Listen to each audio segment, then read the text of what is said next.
সম্মানিত দর্শক, অভিনন্দন বাংলা চিন্তায়।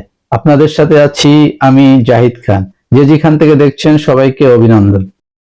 ভারতীয় হাই কমিশনে ডক্টর মনমোহন সিং এর প্রতি প্রধান উপদেষ্টার শ্রদ্ধা।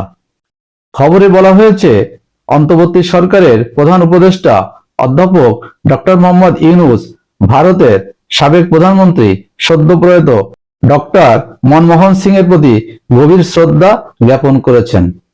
ঢাকায় ভারতীয় হাই কমিশনে ডক্টর মনমোহন সিং এর প্রতিকৃতিতে পুষ্পস্তবক অর্পণ করেন তিনি। এ সময় প্রধান উপদেষ্টা হাই কমিশনে খোলা শোক বইত শোকবার্তা লেখেন। দর্শক, বাংলাদেশের অন্তর্বর্তী সরকার ডক্টর মোহাম্মদ ইউনূস এবং ভারতের প্রয়াত প্রধানমন্ত্রী ডক্টর মনমোহন সিং এর সাথে দীর্ঘদিন যাবৎ পারিবারিক সম্পর্ক ছিল এবং বন্ধুত্ব ছিল।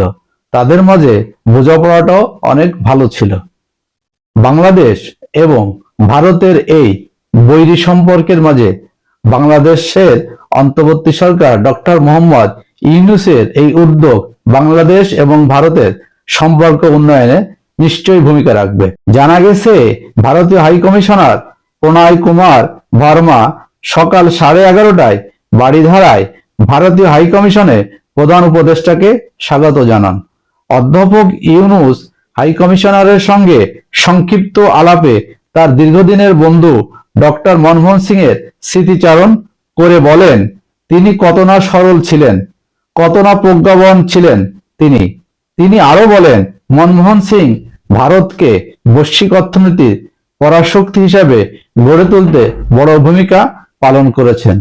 দর্শক, ভালো থাকবেন। দেখা হবে নতুন কোনো খবরে। আল্লাহ হাফেজ।